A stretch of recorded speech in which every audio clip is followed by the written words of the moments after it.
Why do the ones we love the most hurt us the deepest? You know, sometimes we fall in love with the idea of someone long before we really see who they are. It's not always their fault. Sometimes we want love so badly that we settle for attention and call it connection. There's this moment, quiet and unspoken, when someone shows you just enough warmth to make you stay. Not too much, not too little, just enough to keep you hoping. And hope. It can be a dangerous thing when it's wrapped in inconsistency. You start to live for their good days. You convince yourself that every sweet word, every rare kind gesture is proof that they care. But what you're really doing is building a fantasy on a foundation of fragments. You tell yourself, maybe they're just tired, or they've been through a lot, or they're not good at expressing themselves. So you start doing the emotional labor for both of you. You carry the weight of the relationship on your back because you're afraid if you stop, it'll all collapse, and you'd rather hurt under the illusion of love than risk the emptiness of being alone. Dive in, make sure to hit that subscribe button if you haven't already, and tap the notification bell so you never miss any of our latest videos. Your support truly means the world to us. If you find this video helpful, don't forget to give it a thumbs up. It really helps us share this message with more people. I'd love to know your thoughts on today's topic. If you're enjoying the content, drop a 1 in the comments. If it didn't quite click with you, just comment a 0. Your feedback is incredibly important. It helps me create content that better matches what you're looking for. It starts subtly. You notice how they only reach out when it's convenient, how their love is loud when you're useful and silent when you're in need. You call it a rough patch. You try harder. You overcompensate. You think if you can just be more loving, more understanding, more patient, maybe then they'll give you the love you've been giving so freely. But they never do, because what you're receiving isn't love, it's attention, and attention without commitment, without care, without effort. That's not love, that's proximity, that's possession. That's someone keeping you close just enough to feel validated, but never close enough to feel safe. And the worst part? You start to blame yourself. You ask yourself what you did wrong. You wonder why you're not enough. You think maybe if you were quieter, less emotional, more agreeable, maybe then they'd stay present. Maybe then they'd show up like you do. But love doesn't demand that you shrink. It doesn't thrive on guessing games. Real love holds space for your complexity. It doesn't punish you for having needs. You look back at all those nights you waited for a text that never came, all the times you explained how you felt only to be met with silence, or worse, with blame. You remember the way they'd go cold the moment you needed reassurance, how you always felt like you were begging for something that should have been given freely. And yet, you stayed. Not because you were foolish, but because you believed in them, because your heart is loyal even when it's bleeding, because you kept thinking, if I can just love them the right way, maybe they'll finally love me back. But some people don't want to be loved deeply. Some people are addicted to the chase, to the control, to the power of knowing someone will always be there no matter how little they give. And when they see someone with a soft heart, someone who keeps showing up, they take advantage. Not always maliciously, but selfishly. You never asked for too much, you just asked the wrong person. And now you're left sorting through the ruins of a connection that was never real in the way you needed it to be. You're left trying to understand how someone could be so close and still make you feel so alone. So you sit with the truth. You were never loved the way you deserved. And that truth hurts, not because it's final, but because you know deep down that you stayed, hoping it would change. You stayed hoping your love could teach them how to love. But that's not your job. It never was. You can't heal someone into loving you better. You can't fix someone into choosing you fully. What you can do is forgive yourself for staying, for loving deeply, for hoping fiercely, and then you walk away, not with bitterness, but with wisdom. Because now, you know what real love isn't, and that's the beginning of knowing what it truly is. And when you finally find it, it won't feel like confusion, it'll feel like coming home. You start to realize after everything falls apart, that the person you thought loved you never really did.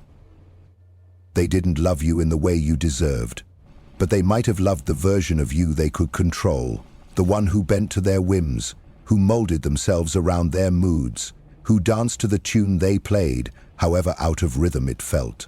That was the love they gave, when they had power, when they had control. But it wasn't love at all, was it? It was something else, something far colder. The truth is, the dynamics in these kinds of relationships aren't really about connection. They're about domination. They're about who has the upper hand. You see it clearly now, but back then, you didn't. You were so wrapped up in their promises, in the glimmers of affection they threw your way, that you didn't see the manipulation, the emotional games, the subtle ways they would shift blame onto you when things got hard, and you didn't notice how they used your love, your loyalty, your patience, as a weapon to keep you in line, to keep you attached to them, while they never gave you the depth of commitment you were offering in return. And when you started to pull away, when you began to question why you weren't getting what you needed, suddenly the emotional silence became unbearable. The longer you stayed, the more the emotional manipulation intensified. It wasn't always obvious. It was more like a slow drip, a quiet erosion of your self-worth, of your confidence. They would tell you things like you're too sensitive, or you're overreacting, or worse, they'd make you doubt your perception entirely. They'd twist reality so that you felt like you were the problem, like you were asking too much or expecting too much, when in reality, you were just asking for the love that should have been yours by default. You were asking for a partnership, for mutual respect. You were asking for the very thing they could never give because their love had strings attached. It had conditions, and you couldn't see it until it was too late. The games they played were never fun, were they? They were tiring, but when you're so deep in it, it's hard to step out and see it for what it truly is. You start to get used to the cycle of highs and lows, of emotional withdrawal followed by just enough affection to pull you back in. You become addicted to the scraps they throw your way, because at least it's something. At least it's attention. And over time, that attention feels like love. It feels like you matter. It feels like maybe, just maybe, they'll open up and give you the real thing. But it never happens, because their love is transactional. It's about what you can do for them, how well you fit into their world, how willing you are to overlook the things they don't give you in return. And the longer you stay, the more you lose yourself. There are moments when you wonder if you're even capable of recognizing real love anymore. You question your judgment, your decisions, your ability to trust your instincts. How could you not have seen it? How could you have missed the signs? But the truth is, when you're deeply invested, when your heart is wide open, it's hard to see the manipulation because you're constantly trying to justify their behavior. You give them the benefit of the doubt. You give them excuses. You tell yourself, maybe it's just this one time. Maybe they'll change. But the truth is, they never do. People don't change unless they choose to, unless they're ready to. And even then, change doesn't happen overnight. But with someone like this, change wasn't even on the horizon. They weren't interested in growing together. They were interested in keeping things the way they were, because as long as you were in their grip, they had all the power. The more you try to fix it, the more you try to reason with them, the more you give, the more they take. It's exhausting, and eventually you realize that the person you're fighting for doesn't even exist in the way you imagined. They've been a reflection of your hopes, of your desires, but never a real person who truly loves you. And when you finally see that, when you see through the fog of confusion, it hits you. This isn't love. This is manipulation. This is a power struggle that's been going on right in front of your eyes. They never saw you as an equal. They saw you as a pawn. They saw you as someone they could use when it suited them and discard when it didn't. And yet, you stayed. You stayed believing that you were the problem, that you needed to change, that you needed to fix something about yourself to make it work. You were never the problem. The problem was that you gave someone a place in your life who was never capable of reciprocating your love. The problem was that you stayed in a situation where love was conditional, where affection was used as a tool, and where your needs were consistently dismissed. The problem wasn't you. It was the person who made you feel like you weren't enough, when the truth is, you were always more than enough. But you don't need their love to validate your worth. You never did. The sooner you realize that, the sooner you can stop asking for something from someone who is never going to give it to you. The sooner you stop fighting for someone who doesn't see you the way you deserve, the sooner you'll start seeing your own worth again. Real love doesn't come with conditions. It doesn't come with games. It doesn't come with power struggles or emotional manipulation. Real love is equal. It's safe. It's giving and receiving without hesitation, without doubt. It's about trust, about mutual respect, about understanding, about standing side by side, not one above the other. When you finally walk away from a relationship like this, you're not just leaving someone behind, you're leaving the idea of someone behind. The idea of love you built in your mind, the fantasy of what could have been, the hope that they would change. You walk away from the belief that you were never enough, that you were always too much. You walk away from all the emotional games, from all the confusion, from all the hurt. And as hard as it is, as much as it feels like you're losing a piece of yourself, it's the most freeing thing you can do. Because when you walk away, you make room for the kind of love that's real. In the quiet aftermath of the heartbreak, there's a moment when clarity starts to settle in. It's a moment when you begin to realize that the love you thought you were receiving wasn't love at all. The idea that you were truly cared for, that you mattered, starts to unravel. What you were really dealing with was an illusion that you held onto because, at the time, it felt safer than facing the truth. It was easier to believe that you were loved than to confront the painful reality that you weren't loved the way you deserved. You begin to understand that what you experienced wasn't the healthy, mutual, respectful love that every person deserves, but instead a relationship built on control, manipulation, and a pattern of emotional withdrawal. It's not that they didn't care for you at all. It's more that they cared for themselves, first and foremost. They loved the way you made them feel, the way you lifted them up, the way you tried to meet their needs, to give them what they wanted. But it was never about you. It was about how you fit into their life, how you could serve their needs, how your love could be shaped into something that worked for them. And as much as you gave, as much as you sacrificed, it was never enough, because their love for you was conditional, and the condition was that you kept giving, kept sacrificing, kept fighting for their affection. It's easy to get lost in that cycle, to believe that if you just loved a little more, were a little more patient, a little more understanding, things would eventually change. You convince yourself that with time, they will see the value of what you're offering, that they'll recognize the depth of your commitment. But over time, the realization dawns that they were never interested in your love in the first place. They were interested in how you could make them feel, how you could validate their existence, how you could fulfill their desires without ever asking for anything in return. And when you finally stop giving, when you start to withdraw, when you realize that you can't keep pouring from an empty cup, that's when the emotional games begin. The truth is, people who love you in a healthy way don't need to make you question your worth. They don't need to play games to keep you close. They don't need to make you doubt yourself or make you feel as though you're asking for too much. But when you're involved with someone who is emotionally distant, who plays mind games, who manipulates your emotions to control your actions, it's like trying to hold onto a dream that's slipping through your fingers. You start to question everything you believed about love, everything you thought you understood. You ask yourself, was it all just a lie? Did they ever love me? Or was I just someone to fill the emptiness they felt within themselves?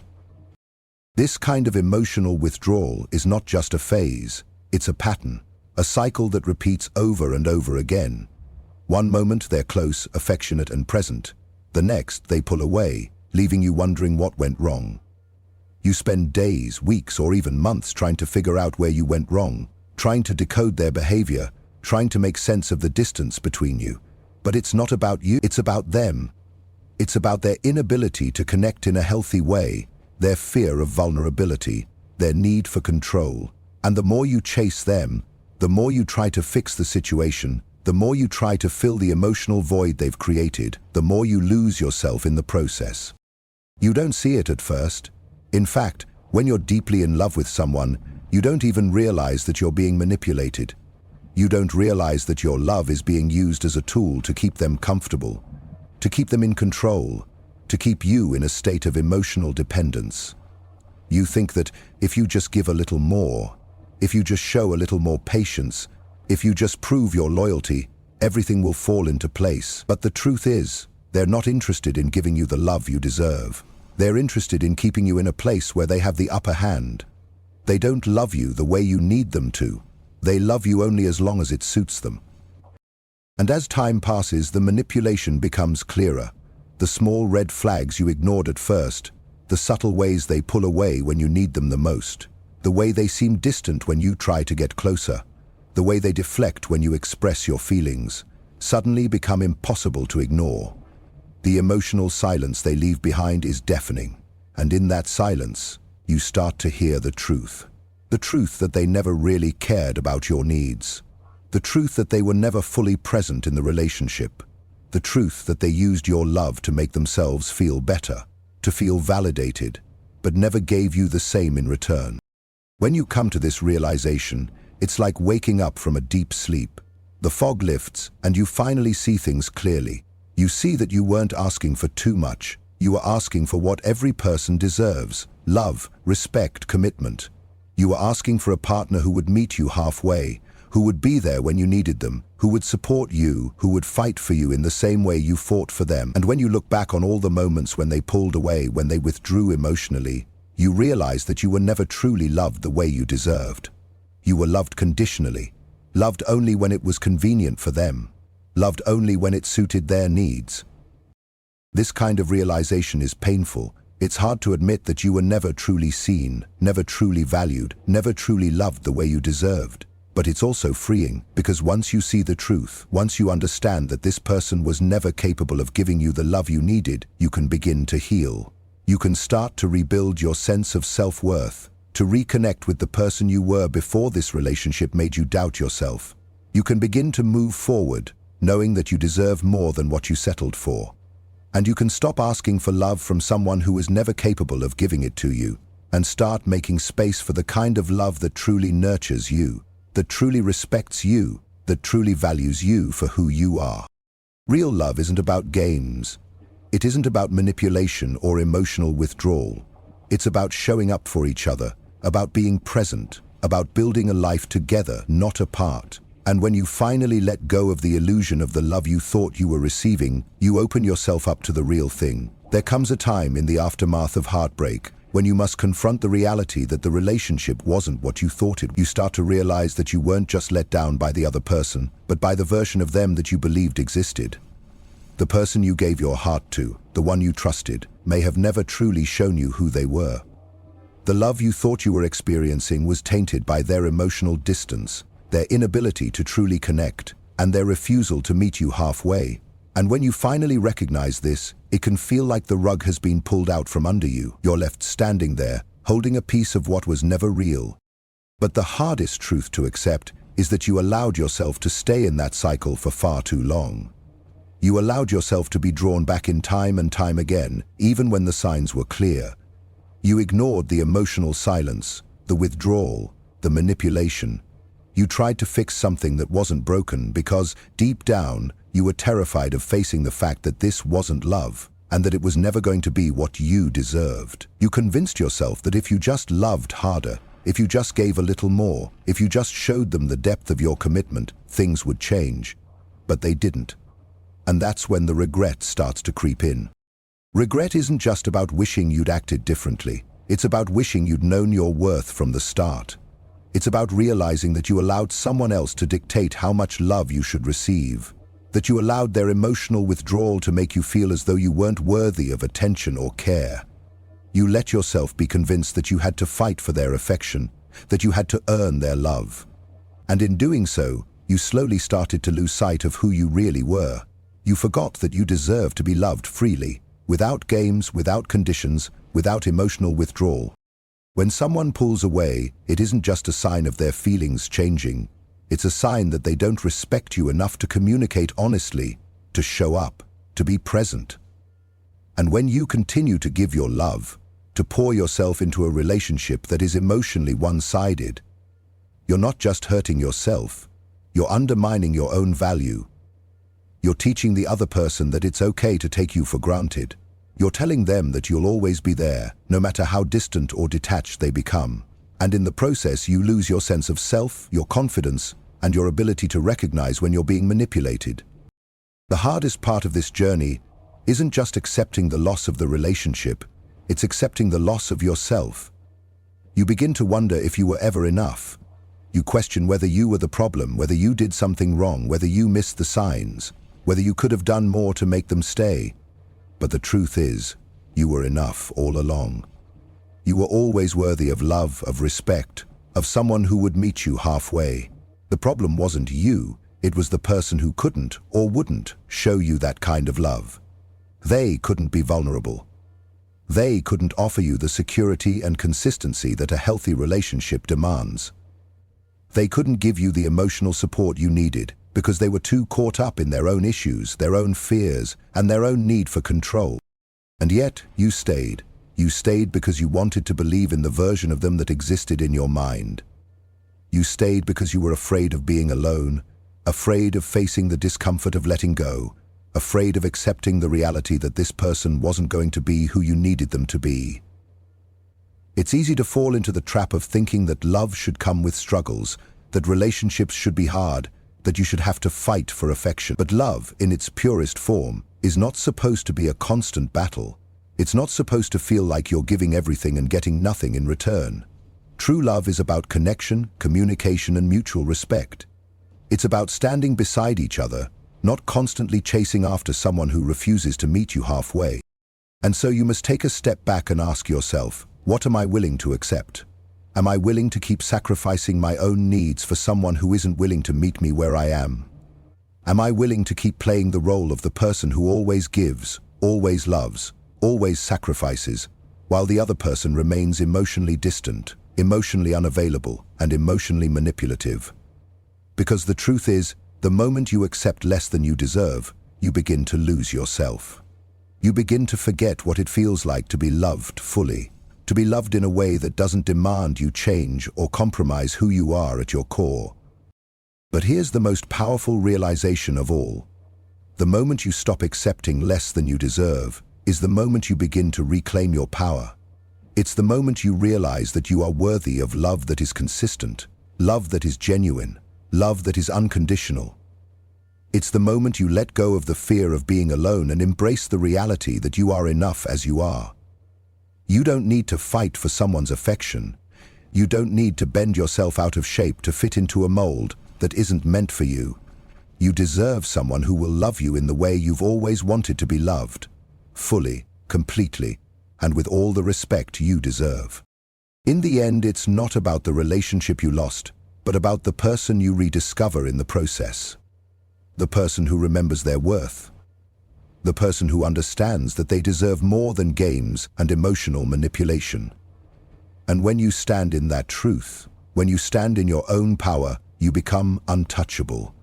You become the kind of person who no longer settles for anything less than what you deserve. And that is when the real healing begins.